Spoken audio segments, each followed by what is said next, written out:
Uloom بسم الله الرحمن الرحيم الحمد لله رب العالمين وأفضل الصلاة وأتم التسليم على سيدنا محمد الصادق الأمين المبعوث رحمة للعالمين وعلى آله وصحبه أجمعين. اللهم لا سهل إلا ما جعلته سهلا وأنت تجعل الحزن إذا شئت سهلا. اللهم انفعنا بما علمتنا علمنا ما ينفعنا زدنا علما فقينا إذا علمتنا. Any questions so far? Shall we move? Yes. Please, people size, about questions, about what we have said. I know that a lot of questions will come in the mind, If it's not related exactly to what we have said, it's better to postpone, to have the most information to be gotten, from this particular book. And toward the end, inshallah, we'll leave good room, for questions. Write it down. Okay, if it's related to what we have said, go ahead. Yes. In regards to the mention, he said the atheists do not understand the Prophet. The meaning, not the Prophet. The meaning of Prophet. What does it mean? Okay. They don't understand Allah. Yes. Would you mind sharing with us how we should understand it? The best way of understanding the two, basically, I take it from firstly from the Holy Quran, namely Surah Al-An'am. Surah Al-An'am, in my understanding, I may be wrong, the best resource, of understanding those pillars, of your belief. Okay? Then you go for ahadith Qudsiyya and some of the other ahadith of the Prophet ﷺ. And thirdly, you have Aqidah book, I would like, I have some problem with Aqidah book. Why?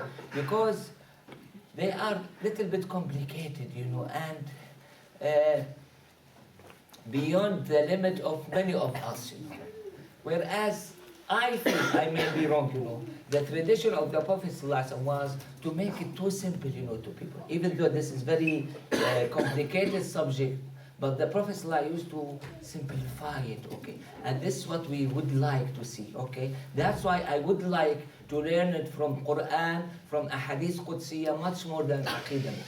But I cannot deny that Aqidah book is one of the major resources, of understanding, these issues. Yes?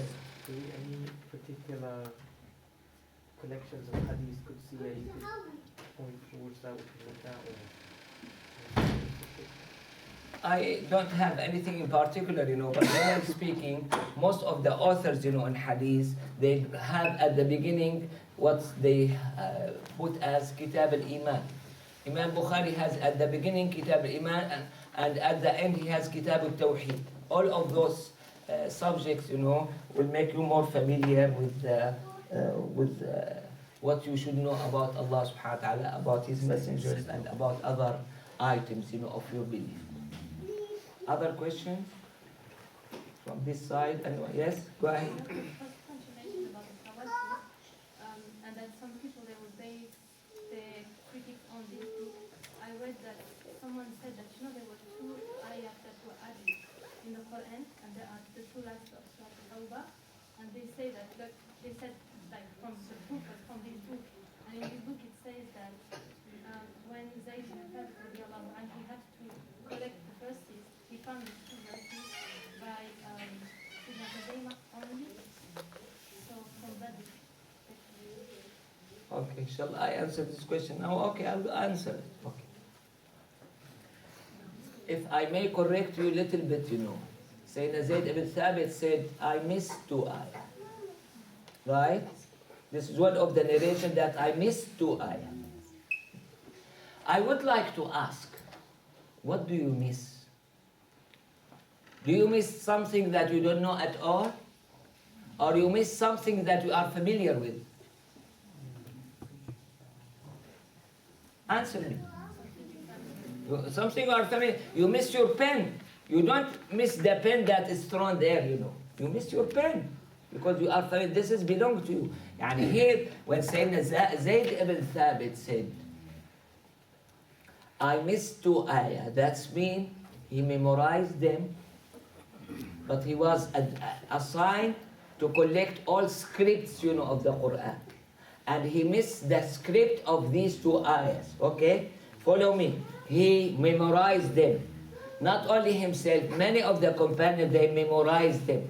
But when he was in the task of collection of the scripts or written documents of the Quran, he missed these two verses. It's quite sure that there's two verses, but he missed their written documents, And he found them with Sayyidina Khuzaymah ibn Thabit.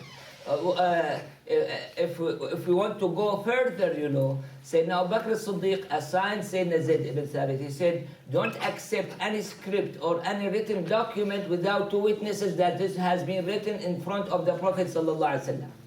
Okay? So when he said he did not miss the recitation of them, or the memory of them, or what they are. He missed the script of them, the written document.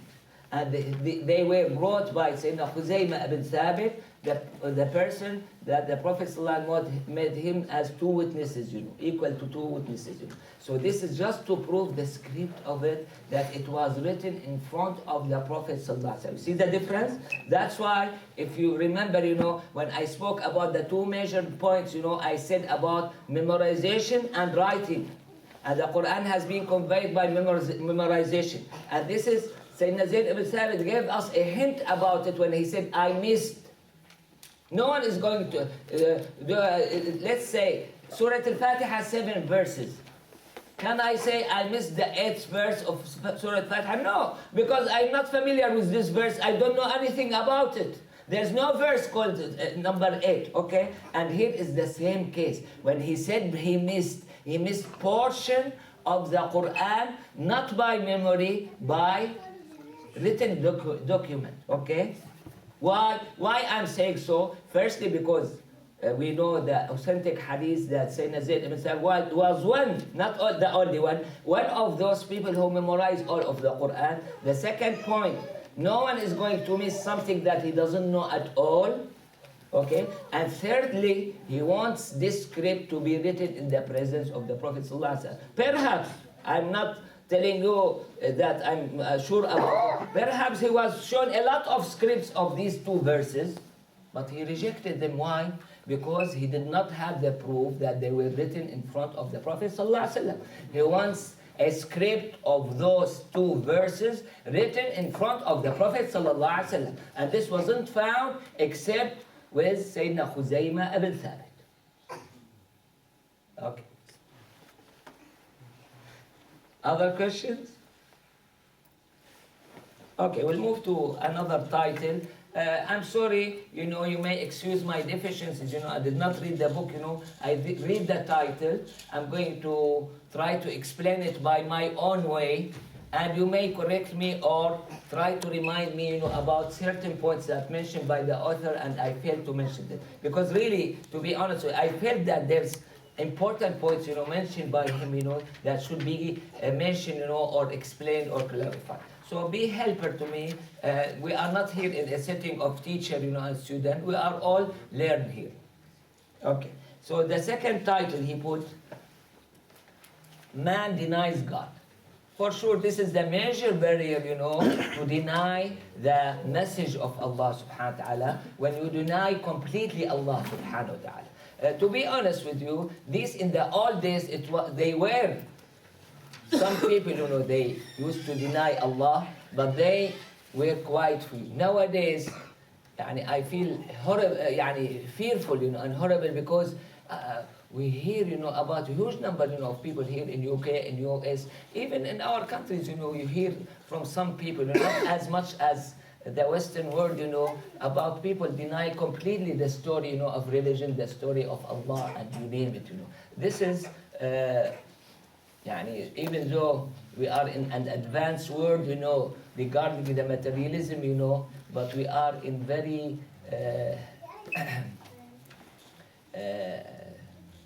wrong environment, and very undeveloped, world, about religion per se. Let me clarify this point a little bit more. What is religion? Religion is your relation with your Lord, with your God, okay?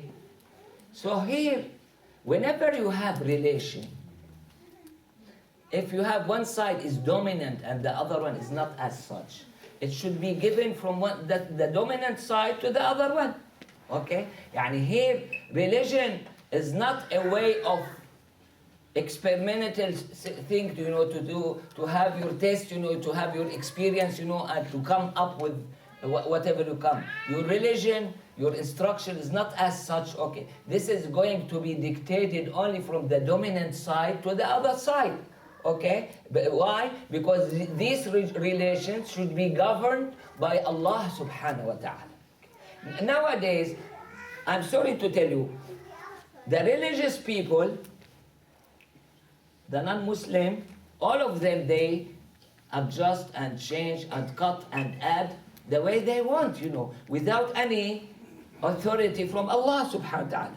The one who has authority to do so is the prophets, the messengers, not the scholar, not the experienced person, not the well-educated one. No, the only one has the authority to do this is Allah subhanahu wa ta'ala. And how do you know about it? Through the prophets and messengers. And that's why we read in Quran, اتخذوا أحبارهم ورهبانهم أربابا من دون الله. That they consider their priests, and rabbis as lords besides Allah. A person who was Christian, he said to the Prophet, no, they did not worship them. What did the Prophet ﷺ say? Bearing in mind, the Prophet is the most knowledgeable person in the Quran. What did he say? How did he explain this verse to us? He said, did not they made the halal haram and changed some of the facts? He said, yes. And he said, that's what meant by this verse. You see? Yani here, when you describe someone as a Lord, that means he has the full authority to adjust and change your way of relation or worshipping of Allah subhanahu wa ta'ala. And those people, they were described as lords for them, They did consider them as lords because they changed, they adjust, they cut some, they add some, they did so, they did that, And the Prophet sallallahu alaihi wasallam, in indirect way, telling us that even himself, بِأَبِي هُوَ وَأُمِّي, he doesn't have the authority to do any of those matters without the permission or instruction of Allah subhanahu wa ta'ala. Okay? And this is, here, why I'm trying to say so? Because the idea of religion is not quite clear, in many of the minds. Religion is not subject to my discussion or my adjustment or my instruction or this or that.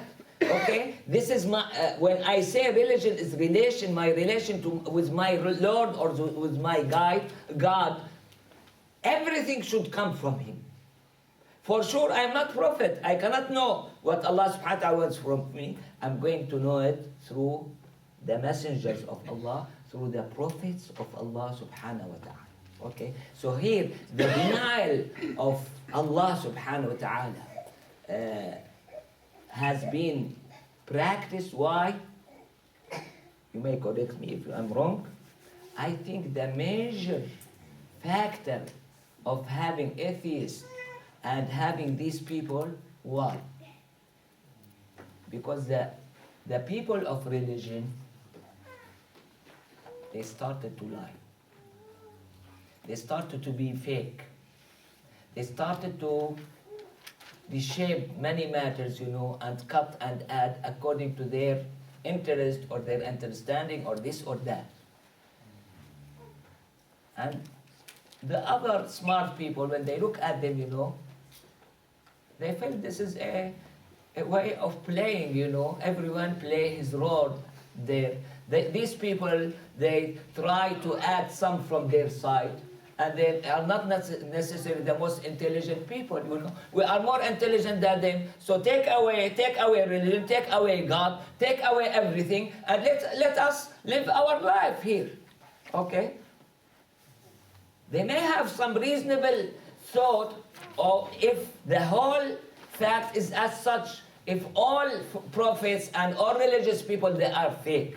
But what they are mistaken with. No, not all of them. We have a lot of fake prophets, we have a lot of fake messengers, but we have a lot of truthful prophets and a lot of truthful messengers, And that's why they misunderstand this point. They thought that this is the only life, since those religious people, they try to practice their own way as if they don't believe in the hereafter. They don't really, as if they don't believe in the hereafter. They don't believe in God. This is just their business, to pretend to the others that we are the religious people, we are those who teach you or whatever. But we are going to do it by our own, not by the instruction of Allah. And this is what has been mentioned by Allah. اتخذوا أحبارهم ورهبانهم أربابا من دون الله. And this is the explanation given to us by the Prophet ﷺ.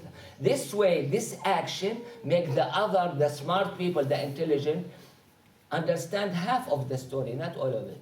They understood that there are a lot of fake people, a lot of fake prophets, and they are right about it, and we believe in it, But they missed what? The truthful one. Besides those fake prophets, and fake messengers, and fake religious people, we have significant number, of truthful prophets, and truthful messengers, And by this, I think the atheism started to spread all over the place. Because we live in an era or time of scientific experimental matters, and when they see the practice of those religious people, for sure they are going to run away from them, and of their practice. But they miss this significant portion. Why? Because when they look at their people, they feel that our Prophet, Sayyidina Isa, and the other, all of them, they are the same, which is not the case. Okay, and this is one of our problems. That's why the Arab, as I said before, because they have a significant problem, in understanding the meaning of Prophet. When the Prophet ﷺ passed away, this was a shock, for them, and that's why during the time of Sayyidina Abu Bakr as-Siddiq, many of those fake prophets, and other fake figures, they started to show up, because they don't well understand the meaning of prophethood or the meaning of message. And again, I would like myself and everyone to try to understand this point from the Holy Quran, from this particular verse that I spoke about and what was explained by the Prophet ﷺ. And this is in Surah At-Tawbah, verse, Ya Rabbi. This is, I think, verse 26. Yes. So, if I'm not mistaken, please correct me if I'm wrong. The figures, the priests and the rabbis that are considered as gods, is looked as lords. As lords. Arbaban. Arbaban means lords. Are influential figures in the society who tampered with the scriptures and commands and prohibitions of Allah according to their own will. And you're saying because of some of the ill practice of that, the people who were put off by this but were still interested in this tool of becoming lords of the world, took up this very method of becoming influential figures and then denying and doing things according to their own will. If I want to put it in another way, okay, I'm going to put it in another way. Why those educated people who knows the Prophet or knows the Quran, who knows the Islam, the way they would know their children, in the time of the Prophet ﷺ, they did not become Muslim. Why? Because they felt that the Prophet ﷺ was going to steal from them their leadership or their high rank in the society or whatever. And this was the main purpose behind it. Okay, so Allah subhanahu wa ta'ala, anyone who tried to bypass him, to keep something, Allah subhanahu wa ta'ala is going to treat him opposite of what he did. And that's why the societies, they put these people down When I felt it, the first time, I'm going to tell you about my experience. When I was in US, in the hospital, they will put a committee or whatever. They will mention so and so and so. And the last one will come the priest. Really, I felt bad, but this is why, because those priests, they try to keep up their position, by denying the Prophet ﷺ, and Allah subhanahu wa ta'ala put them down, okay? Or according to the atheist people, they are erased completely. There is no priest. You see, you got my point? I may give it as an explanation. They try to keep up their position, and Allah subhanahu wa ta'ala put them down. Okay. Yes. So, see, this Hawa business, that they are scared. The reasons that some people. This was the major reason. Yes, we cannot say this is the all reasons behind it. We have many different reasons, but this was one of the major one.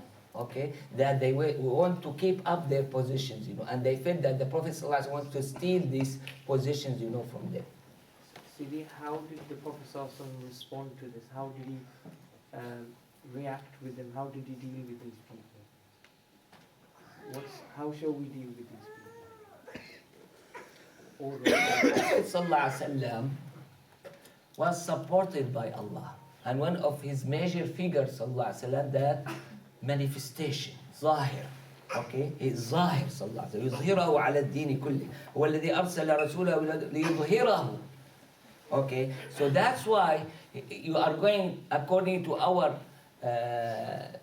history, and our seerah, you are going to find whenever there's any sort of challenging, or between the Prophet ﷺ and the other, is going to be manifested ﷺ strongly, in front of them. And if you want the best resource of it, just as I told your friend, go back and read the first half of Surah Al-Baqarah and first half of Surah Al-Imran. And in this, you are going to, you see this challenge, قُلْ فَأْتُوا بِالتَّوْرَاةِ فَاتْلُوهَا إِن كُنتُمْ صَادِقِينَ. Bring Torah here and read it. You see this challenge? Yes. Other questions? Okay. So here, he spoke about man denies God. We have many reasons. Allah subhanahu wa ta'ala put in the Quran passion as one of the major reasons, of denying Allah subhanahu wa ta'ala. And we spoke about how the religious people, they treated the Prophet sallallahu alaihi wasallam in this regard. Empiricism and reality. Okay, for sure, anyone, who is going to have different way of living or different way of thinking or whatever, he should bring with him the evidence, the logical explanation of what he has done, okay? But what I observe really, and this affects me a lot, I see it, in the political field, and perhaps in the religious field it's the same, Those people in politics, they act not the way they think. But when he is resigned, when he resigned, or when he is getting old, or he want to have peaceful life or whatever, you are going to hear a lot of comments, of him that really unbelievable, that this so and so person said so. I gave you this example, about one who became president in Syria, and they have this discussion with him on the TV. You see, this was from the section completely against religious people, against Ottomanian Empire, and he said to the other, he said, to be honest with you, we as Arab, we shouldn't kick out the Ottomanian people, from our country, and we should work with them. To be honest with you, if someone told me that so and so said so, I'm not going to believe him. But I hear it in my own ears, you see. Really, it was so. So here what I'm trying to say. many of these people, they are put in a position which doesn't fit with their thoughts, with their theory, with their belief or whatever, you know. And most of them, to make it work for them, you know, they are going to give up some of those beliefs, some of those, you know, look or whatever, you know. And as I said, when they resign, they are going to go back and try to revive those ideas, you know, in them, you know. So, but during this time, when they are in charge, they are going to lie to themselves. Okay? They are going to have, from their side, good explanation. A logical matter to everything they're speaking about. Even Allah subhanahu wa ta'ala described them as such. When he spoke about the hypocrites, he said, وَإِن يَقُولُوا تَسْمَعْ لِقَوْلِهِمْ. Yani you are going to hear something which is good, you know, as hearing, you know. Even though in the practice, or it doesn't mean a lot, you know, but they are going to be good talkers, you know, good speakers, you know. وَإِن يَقُولُوا تَسْمَعْ لِقَوْلِهِمْ. You are going to find something that it deserves to be heard. And these are the hypocrites. Whereas the real, honest, truthful, sincere people, many of them, not all of them, they are not good speakers, you know. They are not good talkers, you know. You hear a lot, you know, about this famous Shaykh, and when you meet with him, you know, in his talk, he doesn't impress you, you know, but he impresses you in other ways, you see. And this is what the Prophet ﷺ said, Al-mu'minu aliyyun. And usually he is not that talkative, you know, he's not that good speaker, you know, the mu'min. Whereas the other one is going to be alimul lisan, the Prophet ﷺ said, told us about, that is going to be knowledgeable. So here, even though the human, they denied Allah subhanahu wa ta'ala, they have a reminder inside of themselves, you know, that there is a God, there is a superpower above us all the time, but they try to deny and escape it, you know, by logic thoughts, you know, by something which make it reasonable, you know, for you, understandable for you, even though Allah subhanahu wa ta'ala called this زُخْرُفَ الْقَوْلِ غُرُورًا. This is only statements, you know, and there's nothing behind it. They are completely fake. Okay.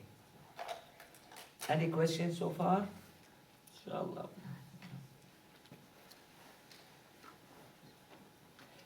Creation is material evidence for God, Allah subhanahu wa ta'ala.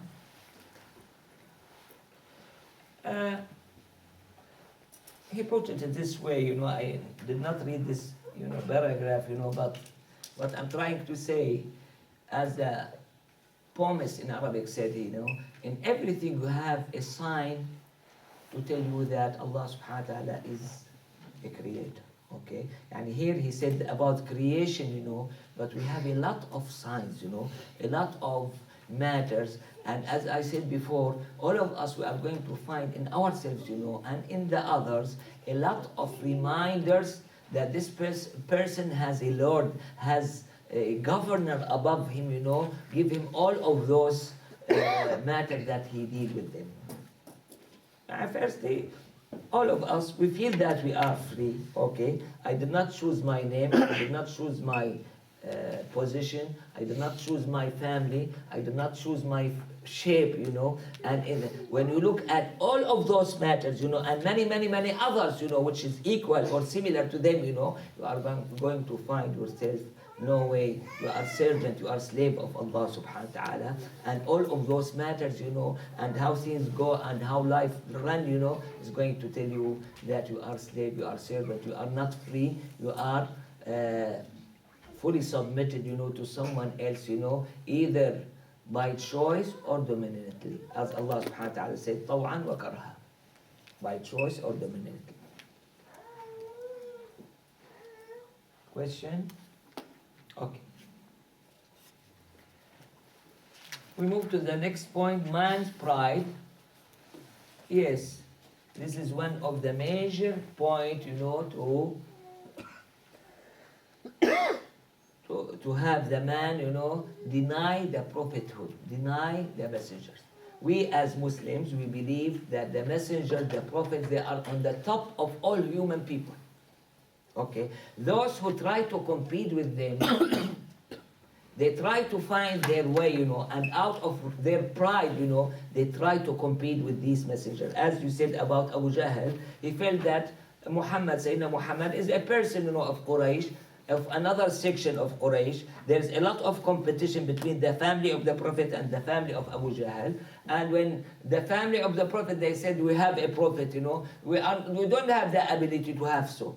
It was clear, in another incident when I spoke about it before, when those leaders, of Quraysh, of different sections, of Quraysh, they gathered and they figured out, as we said before, the Prophet ﷺ, has been manifested by Allah subhanahu wa ta'ala. And they felt that this is something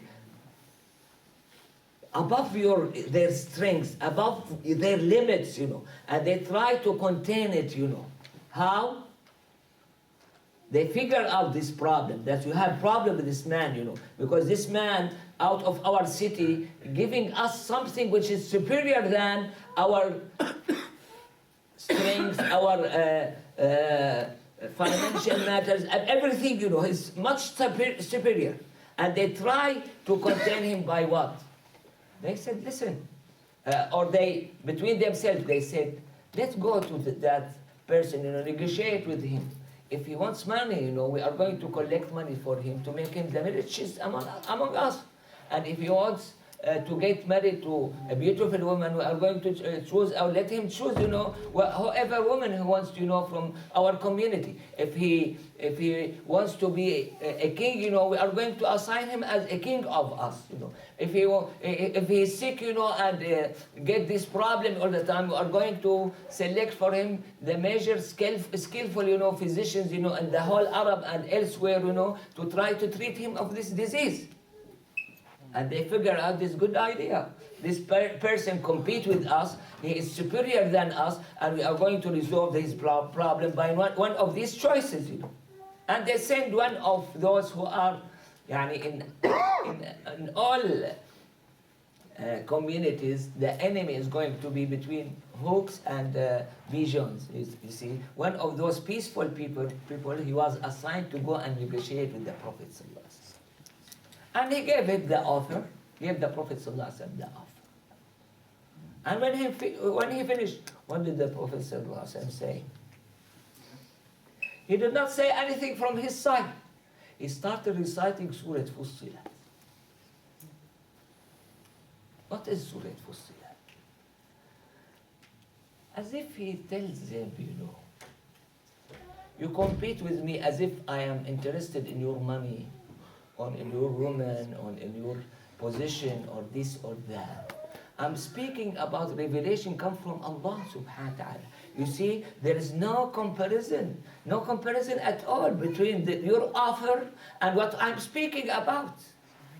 And this is, I see it almost similar to what they started to deny that the Prophet ﷺ traveled to Jerusalem overnight and returned back. When Sayyidina Abu Bakr as-Siddiq said, if he brought the news, from the heaven, I'm going to believe in him. And it was the case. The Prophet ﷺ, that particular night, he went to the heaven and returned back. And I cannot explain, but I feel the significant difference, between heaven and Jerusalem. Nowadays, physically, any ordinary person may travel, overnight from Mecca to Jerusalem and return back, But to heaven, this is way beyond our limits. So here, being proud of oneself, and try to compete, this tells us in an indirect way that either he did not understand the meaning of prophethood, or he understood it and tried to fool himself, about it. These are the two possibilities. You don't have any other possibilities, of it. And this is, for sure, is going to take different way, different shape, But always I keep saying the teacher is only one, The teacher is Iblis, okay? So that's why you are going to find the similarity, among these people who deny the message of Allah or the messenger of Allah. You are going to find the similarity. And that's why I spoke about those people in old days of Quraysh who tried to deny the Prophet ﷺ revelation, by saying he learned from this person or that person. And we have the people in our time, still speaking about the same point, which has been explained thoroughly and well in the Holy Quran. Okay. So here, if we want to put it in summary, again Allah subhanahu wa ta'ala told us, أَفَرَأَيْتَ مَنِ اتَّخَذَ إِلَهَهُ هَوَاهُ. Have you seen those people, the one who consider his God as his passion or his pride or whatever you want to call it, And these are the major barrier, between human being, and believing in Allah subhanahu wa ta'ala and his messenger. And again, I'm going to repeat myself, they are going to put it in a logical form, in scientific way, in a way that make it, acceptable, for those simple people who doesn't go thoroughly and try to search there.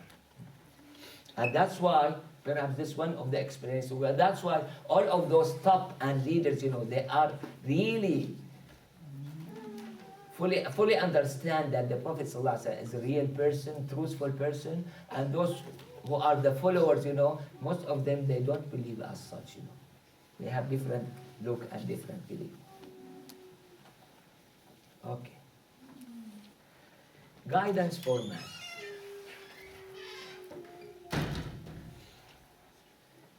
The luckiest position to any human,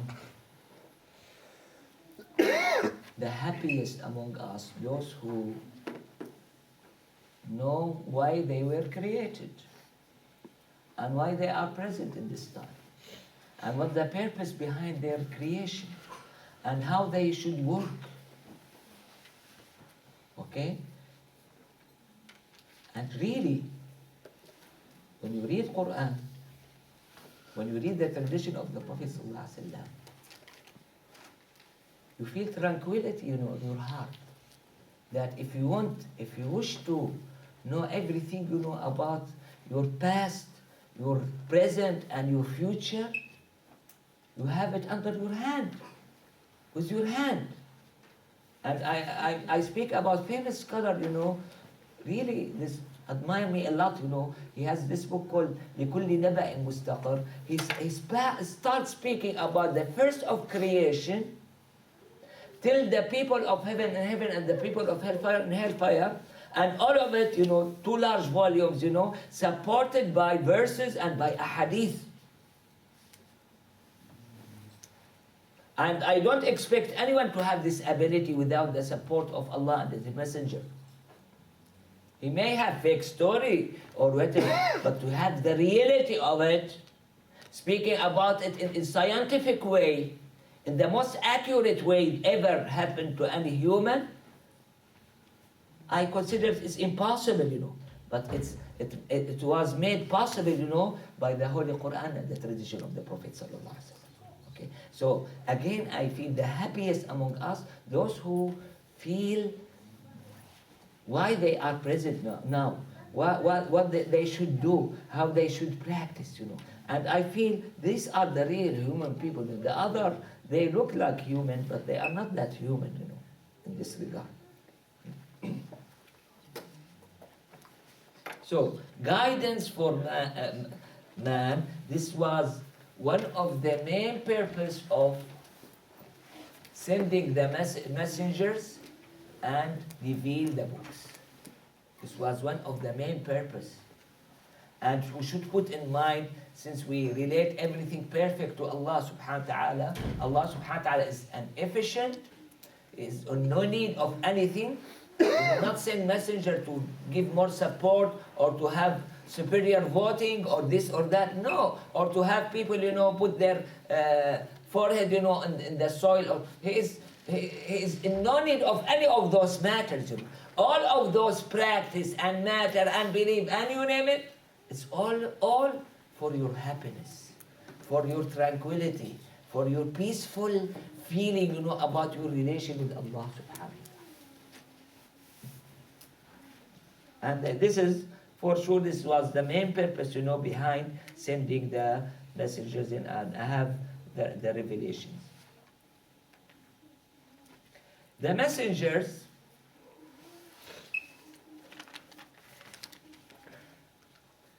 here we have the matters of this life,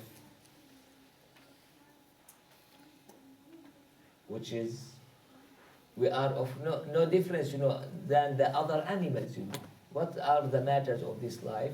To eat, drink, sleep, get married, and you name it, to treat people, if they got sick, and you name it, many of those matters.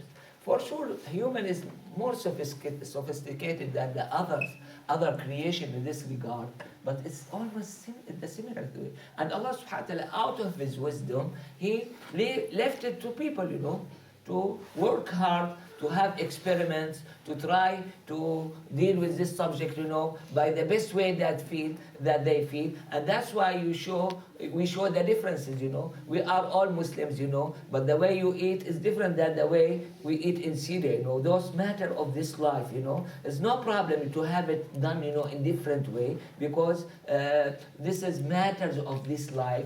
And Allah subhanahu wa ta'ala, out of His wisdom, He left this to the people, to do it according to their way. We have some matters of this life, and all matters of the hereafter. This is not left to us to be done. And this is what I spoke about as your relation with Allah subhanahu wa ta'ala. I cannot decide from my side that this is the best time to pray to Allah subhanahu wa ta'ala. I cannot decide that I'm going to have Fajr prayer 2, and Dhuhr prayer 4, and Maghrib prayer 3. I cannot, okay? Some of the human, they are too smart, they are too intelligent, but in the meanwhile, they are going to miss significant portion of those matters, This intellect, which was given to us by Allah subhanahu wa ta'ala, is incapable of understanding and knowing all those matters in our relation with Allah subhanahu wa ta'ala. And that's why Allah subhanahu wa ta'ala did not leave us alone in this matter. And alhamdulillah that He did not do so. Okay, He sent those messengers, to tell us how we are going to have the other side, the other portion of this life, our relation with Allah subhanahu wa ta'ala in this life, and the whole thing, about the hereafter. Allah subhanahu wa ta'ala sent the messengers, to guide us in this regard. And if this is possible to be all of them understood by our intellect and intelligence, no need for messengers, but it's impossible to be known by us. And that's why we need the messengers. And this perhaps one of the wisdom, from Allah subhanahu wa ta'ala, to send all of these messengers. And this was mentioned one verse in the Quran, رسلا مبشرين ومنذرين لئلا يكون للناس على الله حجة بعد الرسل. And no one has the right to have anything against Allah subhanahu wa ta'ala, but here Allah subhanahu wa ta'ala descended Himself and considered Him as the second part, and He said this is as to lift up all the excuses that anyone may have. Allah subhanahu wa ta'ala sends these messengers, to tell you, to guide you, to give you the good news, and to warn you, about this life and the hereafter, not to have anyone have any excuse, in front of Allah subhanahu wa ta'ala. Okay? So, and this is, for me, this is one of the best explanation of why we need messengers, why we need prophets, since we are, mashallah, well developed, and they reach the moon and elsewhere, and this and that, because really, to be honest with you, some of us, or more than some, even some Muslims, they mix the two issues together. They mix the issue of way of living with the issue of your relation with Allah, which is completely different. Perhaps the Prophet ﷺ in his time was in very simple life, that many of us, we don't have even the ability to live it, and for some of these people may be felt, or looked at as indeveloped, or uncivilized way, of living. And we some of us may feel that we are much better off, nowadays, but this just to tell us that this is regardless of how do you live in this life, how do you eat, how do you sleep, how do you travel, how do you do this or that, even though you have a significant difference in between them, the end result is the same. The end result is the same. But where people differ, they differ in the other aspects, in their relation with Allah subhanahu wa ta'ala. We spoke briefly, about it yesterday when we spoke about when the Prophet ﷺ described some of us, You cannot, if the Prophet did not say it, perhaps no one has the ability of imagining it, that some of us, they are reminder of Allah. You see? You see to what extent you may reach to be reminder of Allah yourself. You are the human that you are weak and you are full of dirt and you are going to be a reminder of Allah subhanahu wa ta'ala. Yes, it's impossible for you without the guidance of Allah, without the messengers of Allah subhanahu wa ta'ala. That's why they said, no way of knowing Allah, no way of worshipping Allah subhanahu wa ta'ala, the way He should be known and the way He should be worshipped without the messengers of Allah subhanahu wa ta'ala. And if you want to go deeply in it, look at these sincere people you really, like Zayd ibn Amr ibn Nufayl. He was in the time of the Prophet ﷺ, before the revelation, and he was eagerly look for religion. He wanted to know his relation with Allah subhanahu wa ta'ala. And really this person was real sincere. He felt that his people, his community, they are completely wrong, Nothing of their practice related to religion or relation with Allah subhanahu wa ta'ala. And he keep traveling, from one place to other, asking about religion, asking about this and that. Why I'm trying to tell you so? Because I feel he suffered a lot. And eventually he was killed, during the time of revelation, and he did not have the opportunity, the honorable position to be follower of the Prophet ﷺ. Subhanallah, hikmatun min Allahi baligha, okay, and we have been honored to be as such, okay, and as I said yesterday, we should recognize this and feel the significant favor and ni'mah of Allah subhanahu wa ta'ala on us in this regard. Okay, because and that's why even though we feel alhamdulillah we are guided, we seek guidance of Allah subhanahu wa ta'ala all the time, just as a reminder that your past is not going to be as such without Allah, and your present, to direct yourself to the qibla of Allah subhanahu wa ta'ala is impossible without the permission and guidance of Allah subhanahu wa ta'ala, and to keep up in the future is impossible without Allah. That's why you keep reciting ihdina as-sirat al-mustaqim. You are guided already. Why do you say guide us? Oh, Allah guide us, to the straight path? Just for that future and as a reminder of your past and your present.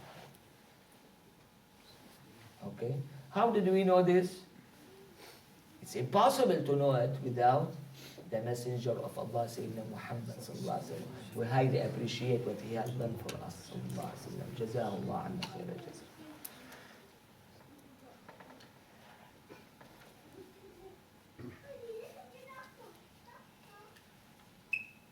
Okay, he mentioned here some verses, about the messenger description from Allah subhanahu wa ta'ala. If you want to go back, read them carefully, try to understand them. If there is any point, anything that, sorry, I hate to be in this position, but apparently I'm practicing it a lot, now. Keep speaking, talking, I don't know how beneficial these talk, these words, for this. I would like, really, inshallah, I'll be honest, with myself. I would like to limit myself, to the Quran and the tradition of the Prophet ﷺ, because all other talks, they are useless, And that's why I feel what he brought the author, in this paragraph, of these two verses, I think, about the messengers, for sure, go back and read them. They are much better, to clarify for you this point that we are speaking about. Then he mentioned some of the names of the Prophet sallallahu alaihi wasallam. He put the names, we know that what's mentioned in the Holy Quran, about prophets, they are total of 25. the largest gathering, of the name of the prophets was in Surah Al-An'am. We said that Surah Al-An'am is related to your aqidah, tells you about your belief in Allah subhanahu wa ta'ala, belief in the angel, belief in the messenger, and that's why it's no surprise to have the largest number of prophets, mentioned in few verses, of this particular Surah, Surah Al-An'am. Okay, this by no means or by no way, these are the only messengers that Allah subhanahu wa ta'ala ever sent. These are at least we put it in this way. We don't know if they are better than the others or not, but these, what we should be familiar with, these, the prophets and messengers that we should believe in, and anyone deny any of them, he is considered as kafir. Deny any of them. Okay? So, why?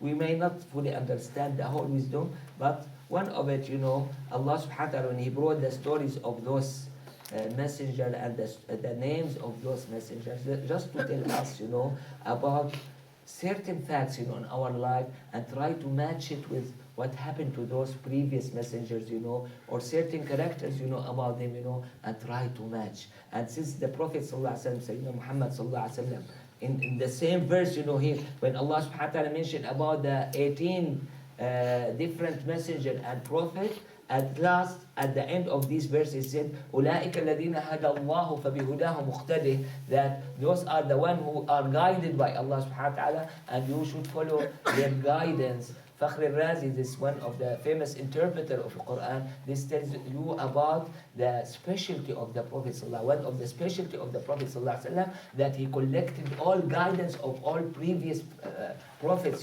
and as a nation of the Prophet ﷺ, community of the Prophet ﷺ, we are going to inherit all those information, hal, actions, and you name it, of the previous prophets, because all of those matters has been collected to us in very brief and skillful way, because if Allah subhanahu wa ta'ala is going to mention all the prophets, we are going to have the Quran of many volumes, and no one has the ability to go over all of them, except few of us, and that's why Allah subhanahu wa ta'ala put it in summary, mention some of those prophets, and by this you are going to be sufficient, this is going to be sufficient for you, to get all knowledge, all needed, for your practice, for inheritance of the Prophet ﷺ, and also those activities and knowledge and hal and heart position, and you name it, about this regard.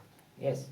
See, something that might be thrown into the mix here is, it says that, if you deny any of them, so you mentioned, if you deny any of these prophets, you're out of the fold of Islam. Yes. But could you clarify with the tradition of graves? Like, there are many prophets, they believe that their graves are here, Here in UK? No, in the world. You can go to Syria and visit. You don't have any. Okay, go ahead. And if somebody stands next to a prophet's grave, apart from Rasulullah sallallahu alaihi wasallam, Sayyidina Abu Bakr and Sayyidina Umar, and says, I don't believe Musa alayhi salam is buried here, that doesn't take him out of the fold of Islam, right? For sure, yes. Yes. They said, the scholars, they said, the only prophet's grave that we have it for certainty is the grave of the Prophet ﷺ. Next to it come Sayyidina Ibrahim, they said, most probably he's in that particular village, but we don't know exactly that this is that, you see. And this is just tell you in indirect way how the Prophet ﷺ abrogated everything before him, and even the abrogation took place to the graves, of the prophets. In this regard. Okay. So here, again, if I want to broaden your question, to know them in details that it's not mentioned in the Quran, if someone deny any of these information, is not going to be called kafir. Even if he denies something mentioned in Bukhari, even though he is rebellious, he's in bad shape, we cannot call him kafir because he did not deny the mutawatir. Again, we are going to give the difference, between the Holy Quran and even Sahih al-Bukhari, which is the next book, to come, and you have this huge gap, between them, So here, the denial of any of them should be related to Quran. When you deny any of the piece of information mentioned in Quran, this person may be called kafir. if he did not give some interpretation. If he gave some interpretation, he will not be called kafir. Okay, I give you an example about it. In Quran, we read that it's prohibited to have relation with the menstruating woman. If the one said this verse is fake, is kafir. If the one said you may have relation with menstruating woman and he gave interpretation to this verse different than the real and truthful interpretation, we cannot call him kafir. You got this point? So here, similarly, for the prophets, when he denied completely this prophet and what mentioned about him in this verse, of the Quran, he is kafir. When he give different interpretation, we cannot call him kafir. Yes. You know about the stories like Yusuf alayhi salam, some particular part that's mentioned in the Quran, and then sometimes it's kind of filled in with commentaries and other. Not sometimes, all the time. And you cannot find any place in the Quran without a lot of commentary. Yes. So what's your question? I was just going to say, how would you actually know that he's not denying the story? If he was to say, I don't believe Yusuf alayhi salam was sold off in Egypt as a boy, because it's from I'm talking about the incident.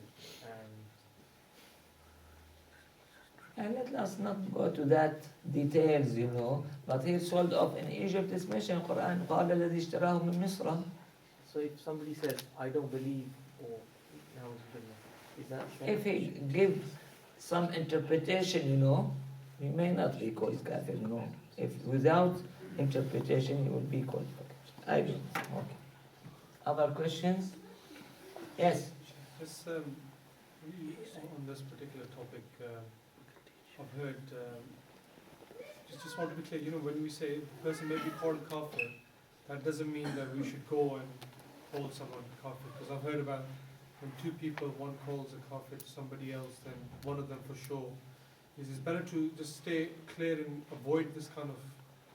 And they said, Sayyidi, if I want to expand your question, if there are 70 possibilities that this person is kafir, and one big possibility that he's not kafir, it's better to go by this weak possibility. And I'm sorry to tell you, nowadays, people, they feel it easy, to call each other kafir. When I had some problem, with this, and I went searching back, in the computer about the old people, really the impression I got, the old people, old scholars, they were too hesitant to call each other kafir.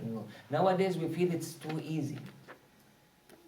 Okay, in one verse, in one hadith, the Prophet ﷺ said, "لَعْنُ الْمُؤْمِنِ كَقَتْلِهِ." When you curse a believer, as if you have killed him. You see how great is this crime? When you kill a believer, so when you curse him, is similar. So I understand when you call him kafir is much worse than cursing him. So here we are accused of something worse than killing him. You see? So again, thank you for your note, and we should be too careful, about calling the other kafir, This has been practiced widely, and in my view, it's completely wrong.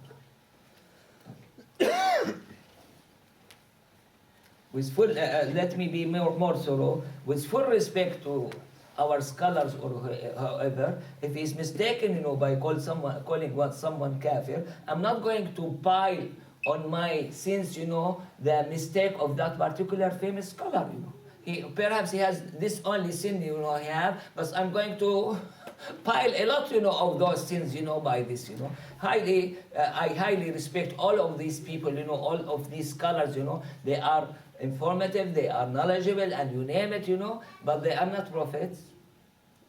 And by this, they are not immune. Yes. For sure, Allah subhanahu wa ta'ala mentioned in the Quran elsewhere that some of those messengers or prophets, we mentioned them in the Quran, others we did not mention. That's why we have some controversial issue about, do you have definite number about the prophets or messengers. Many they said no, some they said yes, because there's a hadith in Sahih Ibn Hibban. There's some controversy about this hadith. Is it authentic one or not? That the number of the messenger they are 313, and the number of prophets they are 124,000 prophets, 100,000 and 24,000 prophets. This is, we don't take it for belief, because the one who deny is not kafir for sure, but this just to have an idea, okay, not more. Okay, so we have some controversy about it. Is it possible, to define the number of the prophets and the number of the messengers? Most they said no, because we are afraid that you may include or exclude someone who is, for example, if we have the messenger, let's say 400, and you said the number of them is 313, that means you exclude some of them.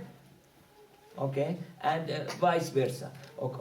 That's why most they said don't define it. Some people they said you may define it, because they felt that this hadith is unauthentic. But all of them they said the one who argue or deny this is not kafir.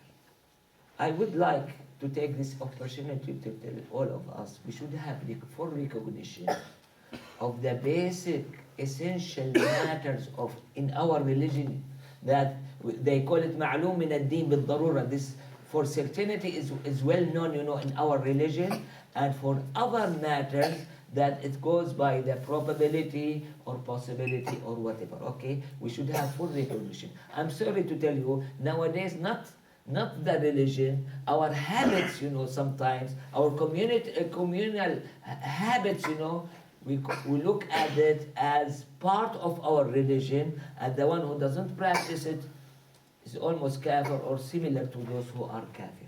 Okay, so here, since we are here to learn about our religion, I think this one of the major point that all of us should be oriented, about it, to know about even the matters mentioned in the Quran. Some of the matters mentioned in the Quran, some of the matters mentioned, or many of the matters mentioned in the tradition of the Prophet ﷺ, they are not ma'loom min ad-din bil-darura. They are not for certainty confirmed, and you cannot call the one who deny or speak about against them or whatever, you cannot call him kafir, even though I don't encourage anyone to do so, because this is part of our religion, but it's not one of the stationary matters. This one of the changeable matters that may be changed over time or place or whatever.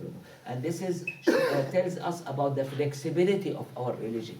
We tend to say, all of us, that our religion, Islam, is eligible for all time and all places. Okay, I may be wrong. I see if the Islam doesn't have the two components, the essential one, unchangeable one, and the changeable one is not going to be eligible for all times and all places. And by this very smart way, of having the Islam, it made it, available and eligible for all times and all places. When you have the authority to change the essential matters, by this we are going to be all of us lords. Okay, and we are going to lose the whole religion as was done and practiced by the others. And when you are going to be strict, for one way, and anyone who doesn't have the same look that you have, you are going to call him kafir or doesn't know his religion or whatever. This is not going to be, for sure, I speak it with full mouth, this is not going to make Islam eligible for all time and all places. And that's why we should look at those two matters. And this reminds me, even though it's not related exactly, to this, but the Prophet ﷺ, he said, there's a lot of changes after me, and the most beloved to me, those who were established by Umar ibn al-Khattab. This is one hadith. There's a lot of changes after me, and the most beloved to me, those who have been established by Umar ibn al-Khattab. Okay, just to know where to look and where to consider everyone of us. And this leads me to what I was about to say. Again, we should have full recognition of the matters given to us and instructed to us by the Prophet ﷺ, and the matter given to us by the other. Don't misunderstand me. I believe that bid'ah of 5 different sections, you may have it as obligation or compulsory or recommended or permissible or disliked or haram or prohibited, okay? But I would like to feel the recognition between what has been established by the Prophet ﷺ and what was established by someone else, okay? They are not equal. You see, you love the Prophet ﷺ, and you love the life of the Prophet ﷺ. You love the time of the Prophet ﷺ, the days of the Prophet ﷺ, which Allah subhanahu wa ta'ala swear by them, لَعَمْرُكَ إِنَّهُمْ لَفِي. Yani, Sayyidina Ibn Abbas said, I have never heard Allah subhanahu wa ta'ala swearing by the life of anyone except the Prophet ﷺ. Here, when you look at this life,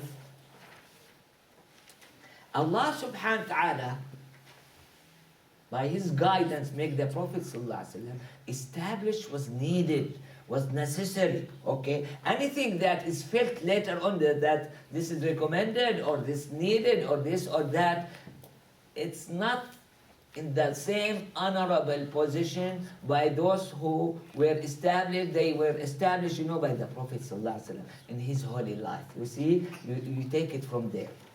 And this is mentioned by one of the famous Sufi shuyukh. He mentioned this, you should have always recognition between what was established by the Prophet ﷺ and what was established by the others.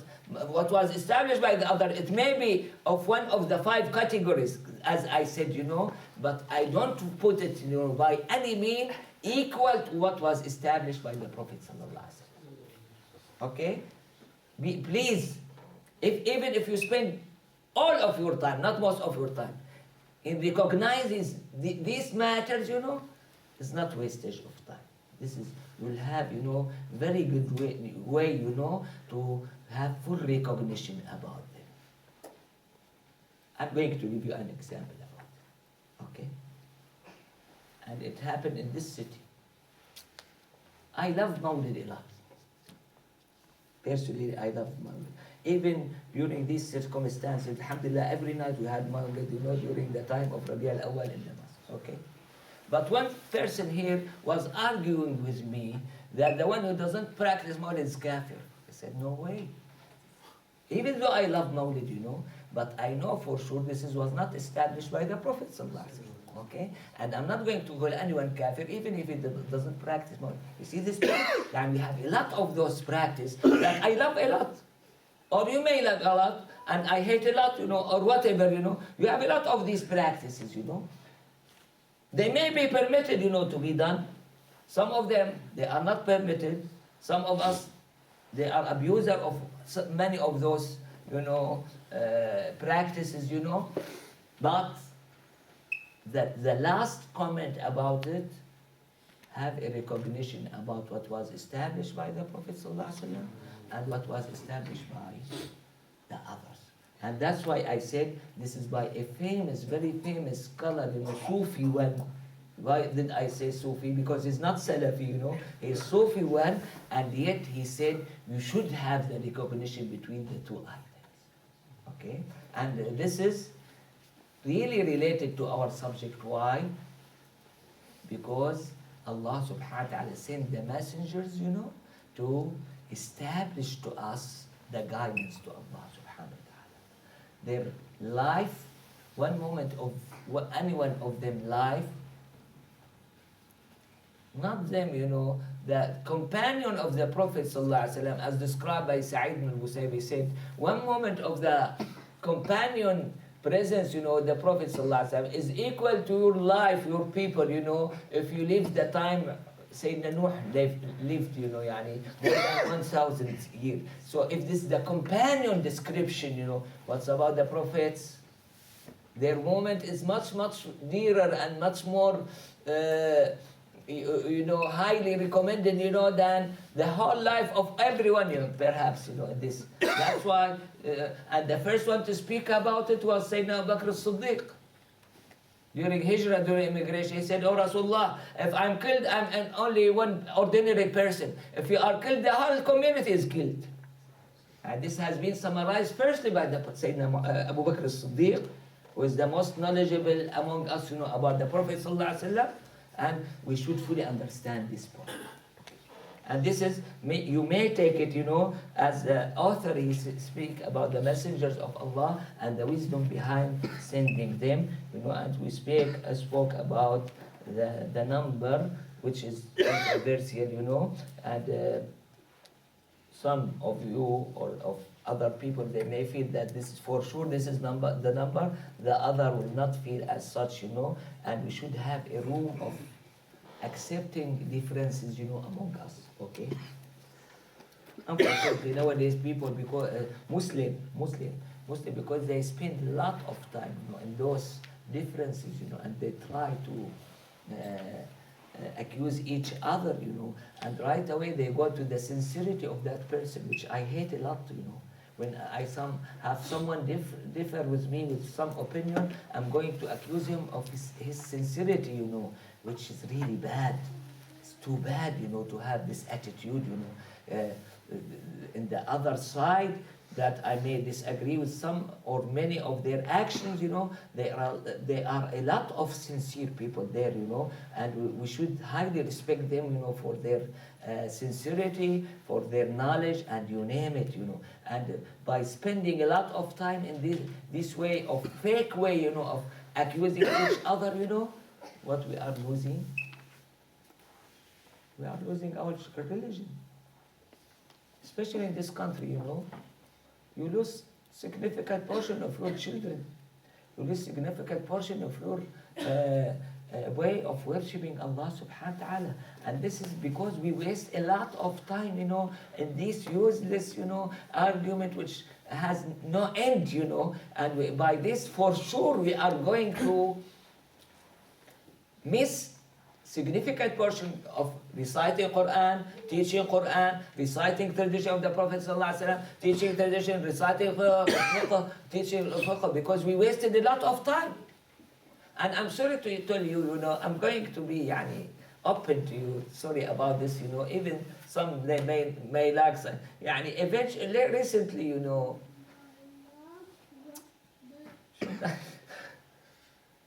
I came through a picture,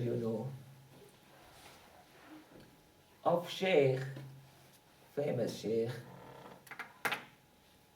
and a sign above him, Merry Christmas, and he cut the cake, And I know that this particular Shaykh, he is offensive, of the other section, in very way. I haven't heard any talk of him without offending, the other side. For me, it doesn't work. Okay, I cannot understand it. Okay, to be that kind and that flexible, with those people, Merry Christmas. And to be that tough, and rigid and offensive, of the others, I cannot understand it. You may make me understand it, but personally, I don't understand this at all. And this is, for me, is exactly the opposite way of the life of the Prophet ﷺ. Okay. Sorry to go out, inshallah we get benefit of those matters. We are going to speak shortly about the names of the scriptures and their numbers. As he illustrated, this was, really I admire this author because it sounds for me that is selective, too selective. He's not going to mention Uloom al-Quran except what has been mentioned thoroughly in the Quran or in the authentic hadith. Don't take my word because I did not read everything. This is only feeling from my side, okay? So you may correct me. So that's why here in the scripture he mentioned only the sheets, Suhuf of Ibrahim and Musa, the Torah, the Psalm, Zabur and Gospel and the Holy Quran. Because these are the only scripture mentioned in the Holy Quran. If you want to add on them, in the same hadith that I mentioned in Sahih ibn Hibban, number of the prophets, the Prophet in that particular hadith he gave, I'm sorry, I don't remember the exact number, that some of the suhuf, the sheets were delivered to Sayyidina Adam, some to Sheets, the son of Adam, and Sayyidina Ibrahim, Sayyidina Musa. So you may add this to your knowledge, This is not too limited, This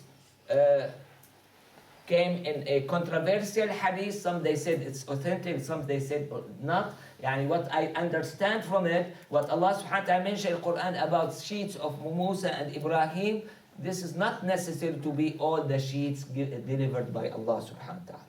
Okay? We may have some others. Like what we said about the prophets, When we said that the prophets, they are of large number, many of them, they may not be known for us, So, and the Quran, Allah subhanahu wa ta'ala only mentioned 25 of them. Here, by the same way, look at the scriptures, given or revealed by Allah subhanahu wa ta'ala in the same pattern.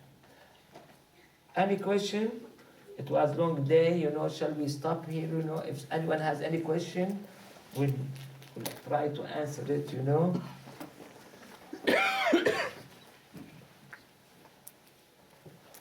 Shall we move to the other subject? If it sounds long one, the contents of the former scriptures, and here to speak about the previous book than the Quran. Okay. Again, in that particular hadith, the controversial hadith, the narrator, Sayyidina Abu Dharr al-Ghifari, the companion, he asked the Prophet what was in the sheets of Sayyidina Ibrahim, and he gave example about it. What was where the sheet? If you are interested, really, I like this hadith a lot. If we have time, or in free time, or in some breaks, we may recite the whole hadith and try to translate it. I like this hadith a lot, but again, it's controversial. Okay, so here I leave it for you. Try to go back and read what's the contents, in this scripture. I give you broad guidelines. Some of what mentioned in the Quran about the sheets of Sayyidina Ibrahim and Sayyidina Musa is in Surah Al-Najm and in Surah Al-A'la. إِنَّ هَذَا لَفِي الصُّحُفِ الْأُولَى صُحُفِ إِبْرَاهِيمَ وَمُوسَى. The other guideline I would like to give, they said that the Torah, the Old Testament, is the first major religious laws, from Allah subhanahu wa ta'ala. Yani you don't have sort of complete religious law before the Torah. This was the first main religious law come from Allah subhanahu wa ta'ala. The Prophet sallallahu alaihi wasallam, in I think authentic hadith, he said, I was given as-sab'a al-tiwal, the first portion of Quran, which is equal to 10 juz' roughly, as a substitute of the Torah. And I was given the al-mi'id, which is roughly 9 more juz', as a substitute of the Gospel. And I was given the al-masani, which is roughly 7 or 8 juz', of the Quran, as a substitute of the Psalm or the Zabur, and the Mufassal is special to us. This is the last section of the Quran from Surah Al-Hujurat or Surah Qaf till the end of the Quran. This was special to this nation, which is equal also to 4.5 juz' or so. Okay, so this again some broad guideline, to tell you about the previous. And any subject in this first 10 juz', you may expect to have similar to it, similarity in the Torah, and you go all the way, Try to read these texts, brought by the author, Really, I admire that he tried to bring only from the Quran and the authentic ahadith, Try to read them, And if anyone have any question about them or about any other things, feel free to ask, We'll stop here, inshallah. Do you have a question? The hadith that you mentioned from where can you find that source? This is in Sahih Ibn Hibban.